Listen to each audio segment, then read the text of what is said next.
xibaar yu wér te wóor ca tàng-tàng ba abonnez-vous pour ngeen di mën di jot suñuy vidéo. daleen ak jàmm seen chaîne bi di Buzz 221 HD kii di Pape Alé Niang directeur général bu RTS yëkkati na ay kàddu daal di koy jëmale si lu sabab nangulul agent RTS yi seen sàkkuteef bu ñuy daal di amal jëmale ko ci jëmmam te moom mooy mu daal di yokk seen salaire te ne lu sabab li ni mel lu ko daal di jur du lenn lu benn scandale bi nga xam ne kii di président Macky Sall ak Racine Talla ñoom ñoo ko amaloon ginnaaw ba waa régime président Macky Sall di daan nekk ci boppu réew mi ne lu leer ba am moom mooy que ne le 8 mars 2021 la RTS waa SCE ak état bu Sénégal signé woon akub contrat jëmale ko ci daal di samp benn tour ca biir RTS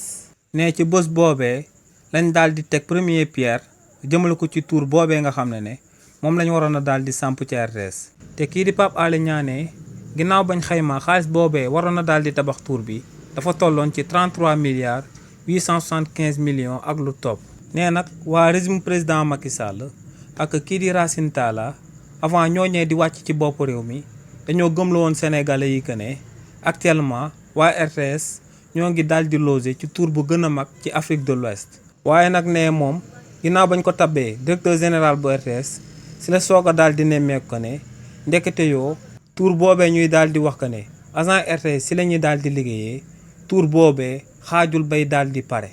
te ne kàddoom yooyee mu daal di yëkkati bépp agent buy liggéey ci RTS mun na koo daal di dëggal ne ba tey seen ancien bâtiment yi la ñuy daal di liggéeyee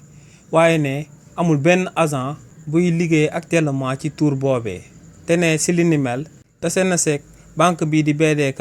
mu daal di koy xamal que ne 33 milliards 875 millions yi nga xam ne moom la waa régime président Macky Sall waxoon que ne moom moo war a daal di tabax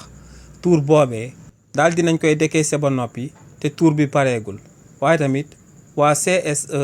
daal di nañ koy xamal que ne ngir tour boobee ñu daal di koy mottali faaw état bu Sénégal daal di koy joxaat lu tolloog 10 milliards de francs CFA comme avenant ngir mu daal di mën a pare tour boobee. nee nag lu leer ba am moom mooy que ne RTS du nekk ci ay tolof-tolofu 10 milliards de francs CFA yu mu war a daal di jëlee ci état bu Sénégal ba noppi moom mu daal di nekk directeur général ne dina daal di yokkal agent yu daal di nekk biir RTS seen salaire ne li ni mel moom mooy dëgg bi nga xam ne agent yu bëri yu daal di nekk RTS xam nañ ko te duñ ko nam ma daal di fësal ci biti ne lu leer ba am moom mooy que ne tour bu ñuy wax que ne moom moo dàq Afrique de l'Ouest te agent wu RTS yi foofu lañ nekk di liggéeyee actuellement ne li ni mel xaajul bay nekk ay xibaar yu wër kàddu yu ni mel la kii di Pape Alé Niang daal di fësal jëmale ko si lu sabab nangu wuta daal di yokk salaire yi nga xam ne moom la agent RTS yi di sàkku ci moom te mu bañ koo daal di amal. xibaar yu wér te wóor ca tàng-tàng ba abonnez-vous pour ngeen di mën di jot suñuy vidéo.